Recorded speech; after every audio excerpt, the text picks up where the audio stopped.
Hello, this is the RPG Crawler, and it's time for another vlog, basically, because I got some things to talk about. Couple things, actually. First is in terms of my videos. Coming along pretty good so far. I've fallen a little bit behind this month. A lot of it's just because of the usual slew of personal stuff. Had to run the folks around for doctor's appointments pretty early for first week of this month, like just into the second of the week. And then I had taxes to do. It's just that time of year. But we're going to be rolling along with the Divinity Original Sin, as I've said, for the last 4 videos. But you guys knew that. Some things I wanted to go ahead and take a pause to talk about.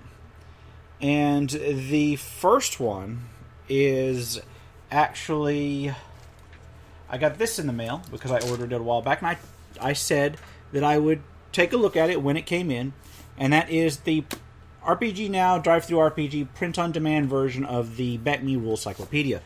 Now, I have done a proper review of this system in my D&D retrospective for BECME, and I based it off this book, but it wasn't... this book has some differences from the basic BECME stuff, and I will talk about that a little bit before I go into the actual thing, but I'm going to spend most of this talking about this particular book, and then we'll talk about something else afterwards. But basically, I'd like to issue a little bit of a correction. This does not contain all of the rules from all of the box sets. That was a misconception of mine, because quite frankly, I didn't own many of the later box sets in the Basic Expert Companion Master System series. So, just a quick correction. This book, while it is very complete in pretty much everything, it does not have the rules for, tournaments and jousting. I think it may have some jousting rules, but it doesn't have, the proper tournament rules, which were in, I want to say, Companions, but I'm not sure.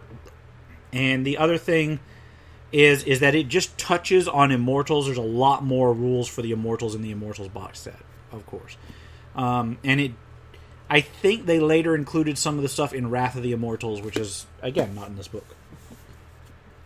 Correction aside, let's talk about this. As I said, it's one of my favorite Dungeons & Dragons books of all time, simply because with this book you can run, complete campaigns all the way through, strongholds, mass combat, new monsters, item creation, everything you possibly need in one volume. And that was not the case. If you ever watch my shelf in the back here, that was not the case on most things. So, kudos, as I said, and I'm going to call him out again because he never really gets enough credit. It's Aaron Alston, who did the compilation and development of this particular book. But let's take a look at the build quality. I've been kind of a fan of the Drive-Thru-RPG, one bookshelf RPG build quality on their print-on-demand stuff. The largest print-on-demand book I've only got a couple print-on-demand books from them, and I got a couple books that I suspect are print-on-demand that I got second-hand. But I'm starting to get a little bit more. I got now 3 of these that I know are print on demand from them, and I think 2 that might be that I got used. I'm starting to see a pattern here, and most of it is that it's solid for use, but I'm going to say in some cases maybe not as good as the originals, and some of them, if they're reprints. Although a lot of the stuff that I get are not actually reprints; they're just that's the only way you can get a print version of those books. And for those where there's no comparison, yeah, of course they're going to be great. They're decent for tabletop play, but we're gonna compare this one specifically to what I have left of my original 1991 print of the Rules Cyclopedia. Because now I've mentioned that it's in really poor shape before, so be prepared to be shocked. I've got the bulk of the book. I found it right here. Front cover missing, many of the first pages missing. The pages that are starting to fall apart, bindings coming apart. It's shot. It's the same book. It's the same book. You can tell Same back. There's the same contents. But enough of this remains that I can probably do a decent comparison of the build qualities. Now, the old school build quality versus the binding versus the binding. Okay, the cover on the print on demands from the Drive-Thru RPG, they strike me as actually better quality covers than the old school covers that were done in the '90s TSR era. Because it's just a better quality cover, better quality cardboard. At least from what I can tell. The binding itself, I thought the binding for this original one was pretty garbage, but looking at it, it is stitched properly. It's just that then the cover was glued on, and I don't want to, Oh man, it's like I can't even make a video anymore. I don't know how much of that I'm going to leave in, but I got severely interrupted. I have always been hesitant to blame old cover issues on the actual build quality because, in general, really old TSR books had really nice build quality in terms of the binding. Layout aside, things like the binding and printing were usually pretty decent. But in the 90s TSR stuff, some of it was kind of hit or miss. And I say that simply because of the rules Cyclopedia, of all of the used ones I've seen, and I will say this, I understand a lot of people have this problem, and that is that the covers the glue on the covers would come off, and the front cover would just come off. And they would be damaged in various ways. But it was a very, very common issue. And I don't know if it was the build quality, but it happened more often on that book than I've seen on a lot of the other ones from that era. So I suspect it might be something with that book. So compared to what this one is, this one looks pretty much just perfect bound glued. Not perfect bound because it is hardcover, but something similar to that. Just standard perfect bound glued. In a hardback. And, that'll work. That'll work. That's going to be durable enough for common use. You do have to be a little bit more careful with it than you would for, say, for something like the DCC RPG book, where it's all hand-stitched, or not hand-stitched, but it's all machine-stitched, and it's got proper cloth backing. But it'll work. It'll be relatively durable, and I almost want to say that the cover's probably gonna show a little bit more resiliency than the old one, just from inspecting it. Just because it looks like it's got thicker it looks like it's got thicker joints for thicker joining at least. I'm not a bookbinder. I don't know the technical terms, so get on that. I did do print for a long time back in my prior jobs, but I did not do the technical side. Paper qualities. Paper's a heavier stock than the old one. If you've, I think I mentioned it in my old one. The old school paper on this, I think I mentioned it, is relatively thin because they had a lot of pages to put in. They used a thinner stock than I almost want to say a thinner stock than some of the comparative ones from the same era. From the same company, but that could just be my memory going. I've got the books on the shelf to take a look at, but paper's a bit heavier stock on this one, but it's got a different finish. In fact, it's got pretty much no finish. If you've got print on demand stuff from, it's heavyweight paper, but it's not like the premium gloss heavyweight or whatever. Most of it's black and white, but it is a full color print because it does retain. If you've ever had the rules Cyclopedia, you'll know that there's maps of the known world, which later became Mystara at that time, that were in the full color hex grids, and so it's got those in full cover. Even though the vast bulk of the book is in black and white, it's got those in full color. As for the print quality itself, that's where I've got issues. That's the only place I've got issues with this new one. I don't know whether it's just purely my print or whether it's a problem with the scan that they used. But some pages, not all of them, in fact, very few pages, but enough to be noticeable. Some pages, at least in my copy, it seemed like the registration was a little bit off. It's not completely black and white, because I remember they used the alt green for some of these tables, and it's kind of showing up. Not quite like it did in the original book, but it's kind of showing up in those. And the alt green in the Scrollworks is showing up. Okay. So my bad. Yeah, but that's really the only spot of color in the interior. Anyway, back to what I was saying. On some of the pages, either the ink bled or the scan was registered wrong, and I don't know which one. I don't know what to blame. But on a couple pages, as I said, not enough to render it unusable. The text is a little bit blurry, and not enough to... Just enough to be irritating, not enough to make it unreadable. I don't know if I'm getting that across, but it's almost like...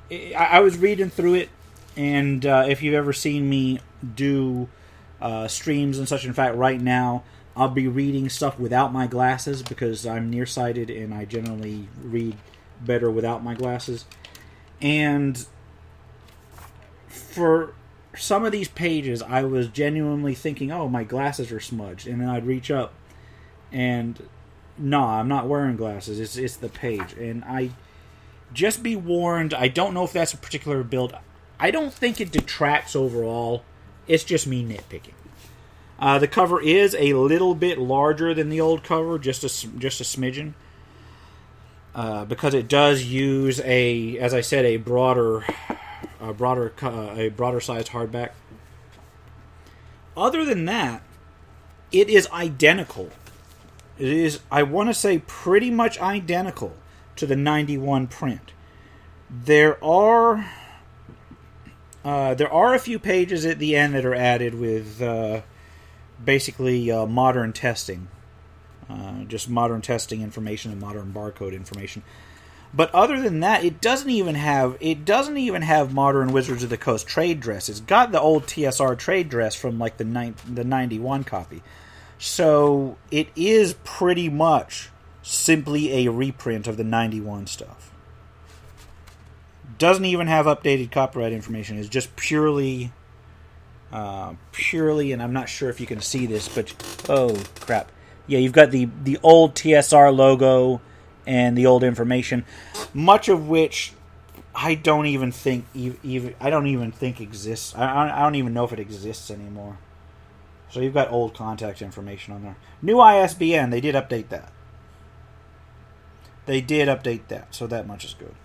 I don't know if it doesn't matter, but except it might matter if you are a collector or whatever and you're looking for the older copy, the original print run. Then you're going to want one with the old school ISBN. And this is going to be tattered, but I'll show you. You're going to want one with the old school ISBN block rather than the new school one, and that's what it's going to look. Or the old school UPC code, whatever they call it on books. The old school barcode rather than the new school one. They took the old pricing off too, because it is not going to be $24.95. It actually wasn't that much more. It was only like about. All right, looked it up. It was $24.99 for this one with the hardcover color, or not $24.99, $29.99 for the hardcore color. So the price isn't actually that far off from the old school one. 91, 2001, 2011. So like almost 30 years after the original print, and it's only gone up like $5 for the print on demand. So, it's reasonable. There was some shipping. I think it ended up being like about $4 or something for me. They do have it available for $24.99 for a soft cover one. So if you don't want the hardcover one, they do have a soft cover one. I have no idea what build quality is. But yeah, again, for day-to-day use, this is going to be an excellent resource, and I'm going to put it back on my shelf with the old school stuff, simply to have it up there and be glad that I finally have another hard copy of it, because that's something I've been wanting for a very long time. I'm going to put it back here because I've still got to look through it because I want to actually make an adventure with it for somebody. Yeah, the adventures, we are, my patrons, I'm kind of shifting my patron game around, so I think I've got like one other person interested in it, and I'm just trying to get a schedule for that. So if you haven't checked my Patreon out, it's at patreon.com/RPGcrawler. You get early access to some videos like this one, and it ranges from anywhere from 2 to 3 days early. Sometimes I post them a week in advance. You get to give me direct feedback on where to go. Well, you get to give me direct feedback on this because I'm going to ask you some feedback questions on the end of the video, but you get more immediate feedback to where you want to go. You get access to my scripts, which I need to update more than I do, but it's basically all my notes and my scripts for stuff. If that interests you at all, they're not great scripts, but we'll see. And you get access to a D&D game, which is not official, but it's in there. I run a patron D&D game, and you get access to my Discord server, which you can join pretty much any time.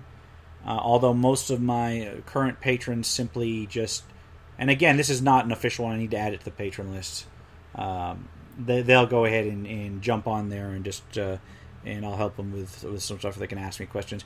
And they get to add me on Steam or whatever so they can bug me while I'm playing. I try to chat, but a lot of times I leave my computer on all night so they'll think I'm... so I've got a couple of them that... I'm sorry guys, but just because my computer's on doesn't mean I'm up, unfortunately. So I'll get on and they'll have left me a message. I'll respond when I can. Yeah, aside from that, the other things I've been doing with my time, and I'm going to get to the big one in a little bit. I've been playing Etrian Odyssey series on and off because I like it. I really like it. I got to be honest. When I was doing my top RPGs of 2017, if I had consoles, this one would have been on it. Etrian Odyssey 5. I love the series. I love the dungeon crawlers. If you haven't checked them out, you probably should. They are up to 5 right now, and they have Etrian Odyssey Mystery Dungeon, which was released a couple years ago, which is basically that plus the Shire and the Wanderer Mystery Dungeon series, which is this randomized roguelike stuff. They're cute. They're nice. They're dungeon crawlers. I fully appreciate them, and I would actually like to see a lot more games like that. But the last day and a half, the thing that's been really, really taking my time, and I'm actually sorry that I didn't get more Divinity Original Sin out before I started playing this one, was Deliverance, or Kingdom Come Deliverance. I've been waiting for that for a long time. I am now about 4 or 5 hours in, and yeah, I know it sounds like, I've been taking a lot of my time. I've only had like 4 or 5 hours the last 2 days. But I'm about 4 or 5 hours in. I am only just now getting to the point where you kind of get off the rails. Not that you're on rails, you're on absolute rails, but finally out of the tutorial zone. Finally got the story under my belt. I need a lot more time with it before I'm going to do a full review. I've been recording my stuff. I've got like the first hour of it. I'm going to edit and put up. My patrons should see it exactly the same time as I put this video up. The rest of you will probably actually see it before you see this video. So go out and check it out. That's just my first hour, just playing through the tutorial and just doing a lot of marveling at the game, because it's nice, but it's not for everyone. I'm going to go ahead and give you my first impressions on it. I'm not going to be able to do much spoilery stuff just because I haven't got that far in it right now. I'm going to be playing it pretty heavy over the next couple days, and do not be surprised if you see a stream or two come up. I don't know if I'm going to do a full playthrough, and we'll get into why or do a full Let's Play, and we'll get into why in a moment. But I will be doing it from time to time. Don't be surprised if you see more Deliverance Kingdom Come videos come up, or Kingdom Come Deliverance videos coming up. What it is, for those who are not familiar, it is an open-world action RPG set in medieval Europe in the year 1400 Bohemia. During the height of the Holy Roman Empire, during a papal schism, they've got, and his name escapes me right now, Sigurdsson or something. comes in, dethrones Wenceslas IV. I'm probably mispronouncing all this stuff. Starts sweeping through with his Hungarian mercenaries, and then the game starts where you're the son of a blacksmith that used to apparently be a swordsman, and you go from there, and you play this guy, and you can basically do like almost anything you want to. Graphically, it's really nice. There's some quirks with the interface that are not going to appeal to everybody. There are some strictures that it follows with regards to realism that are not going to appeal to everybody. There's some pretty hilarious bugs that need to be worked out. And the fact that it focuses on a realistic medieval setting is not going to appeal to everybody. It appeals to me. And I am only, as I said, I'm only 4 hours in, and I can already tell that I'm loving this game. There's some things I would change with it, but we can talk about that. As I said, I'm not going to give you any more of the storyline information because, quite frankly, I haven't seen it. But from what I can see, you've got a very, not necessarily gritty, but very realistic setup where you've got, hunger and thirst combined into one bar, so you don't have to worry about, both of them. And they go down at a reasonable rate based on your activity, so it's not, you're not always watching the hunger bar. Basically, if you eat with your character as you would eat during the day in real life, then you'll be okay. They've got fatigue, which builds up depending on what you do. So if you're getting your butt handed to you like nonstop all day, then you're going to be more fatigued than if you're just sitting there, watching the sunset or whatever. And you can relieve that in various ways, from sleep to rest or whatever. They've got crafting systems involving a lot of mostly realistic medieval stuff like smithing, herbalism. There's some things that are for convenience sake not going to be realistic. There is an alchemy system, for instance, that's going to give you some potions that are going to be better than what you could expect in real life. There is a lingering injury system. Battles are pretty gritty. I gotta be honest, I've only been in a few battles in the game so far. I'm not a big fan of the battle system. But it may just be me sucking. It may be the fact that I'm not playing a particularly violent build. There's only a few stats in the game, and there's only like several skills. There's a lot of perks that you can get, but there's only a handful of skills. There's more stats and skills in Kingdom Come Deliverance than there are in some other RPGs that I've covered. Skyrim, but the overall feel of them is a little bit simpler than some more complex games in terms of the stat system.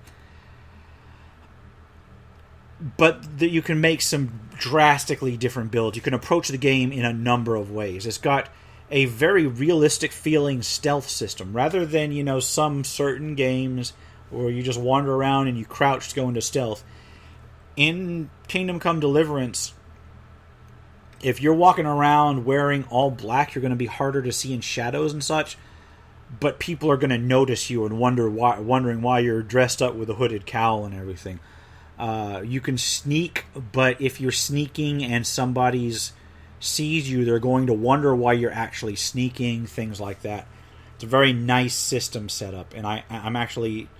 It can make for some very goofy things because not all NPC AIs are done similarly, but I'm enjoying it much more than I enjoyed some of the stealth systems in certain other games. I'm enjoying the conversational systems. They've got speech skills. The speech skills vary between trying to sweet talk somebody and trying to intimidate them and then trying to bribe them or whatever, and different approaches will work better on different NPCs. There's a lot of subsystems in it that kind of probably could use some work. But overall, I'm very pleased with it. I've heard that it can have graphical slowdowns on some systems. I haven't noticed it on mine with it. I think I've got like a 1070. I've heard some people can see slowdowns on a 1080 depending on their settings, but I'm not playing it. I'm playing it at pretty high settings, but I didn't max it out because I didn't feel the need to max it out because my old man eyes can only see so much. I haven't noticed any graphical slowdowns or anything in the 4 hours I've played. I may just have got lucky. Or it may be because I don't have everything cranked up to the max. I've got it pretty close to the max, but not at the max.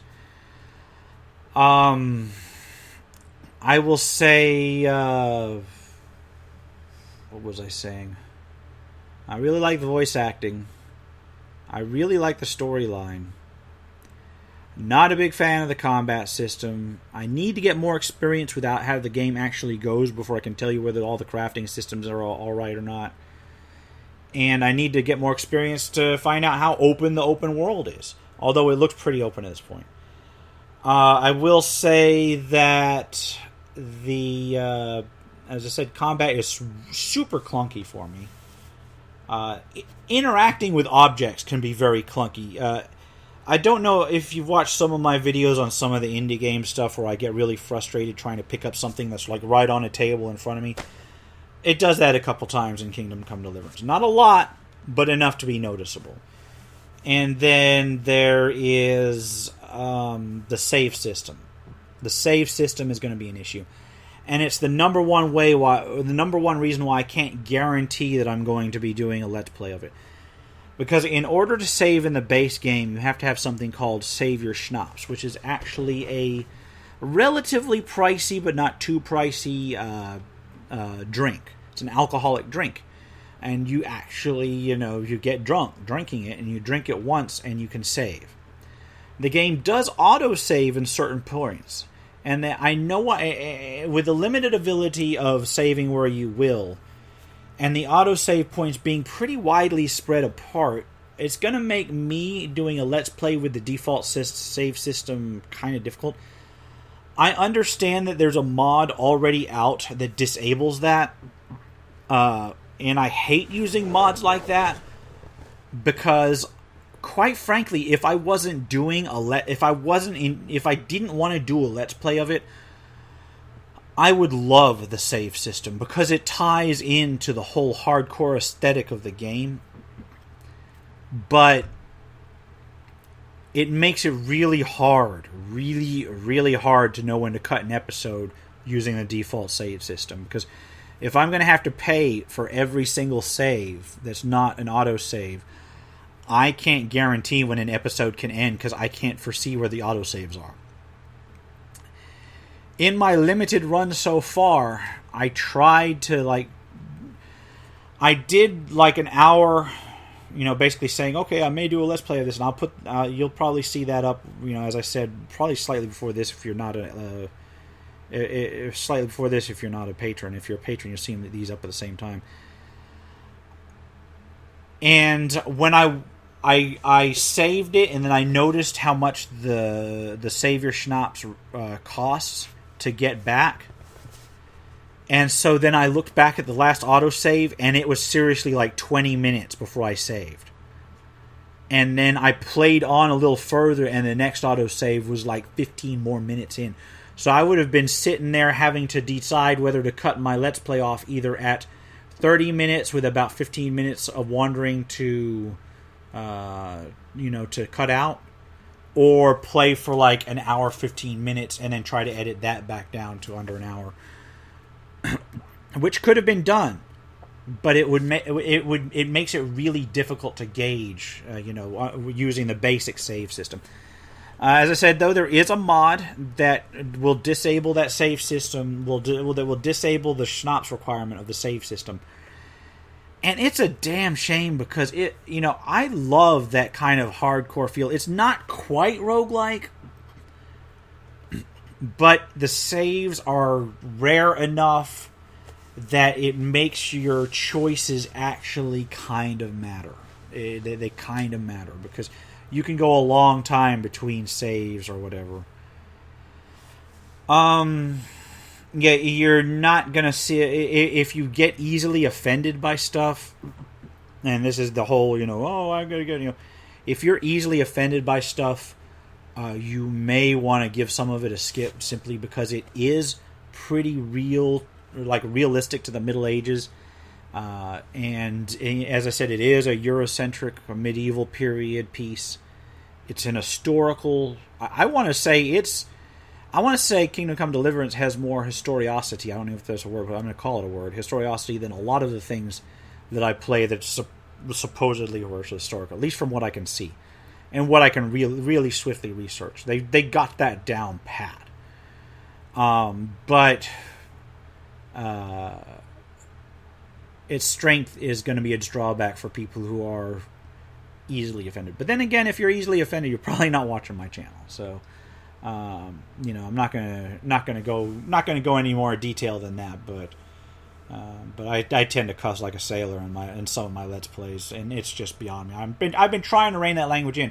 I hope people have been realize I've been trying to range that language in, and I hope that I've been doing it okay while still feeling natural. Because I really do want to. It's not the whole family BS. It's just I genuinely want to make people feel more comfortable watching my videos, and if it takes scaling back some of my rage sometimes, then that's a price I need to pay anyway, because God knows that I can't handle that much stress. So, but yeah. And the one of the reasons I wanted to touch on Kingdom Come Deliverance is because I've been asked, in the past 24 hours, I've been asked like 8 times about it, and I just wanted to get that out there. So this will be going up on my Patreon's stuff. I will be putting this in my first hour of Kingdom Come Deliverance up. And you guys can tell me whether you want to see me play more of it. I would love to play more of it. I'll figure out some way to do it. I may do a couple streams of it. I know I'm going to stream it at least for my next Patreon stream. So, there is that to look forward to. In terms of other videos that I have that I need to put up, God, I have so much D&D to put up, and I have so little of it edited. I said I was going to start putting my Tomb of Annihilation game up, and I just haven't had time to do that. I'm kind of actually hesitant to do it because I haven't been using the actual Roll20 map.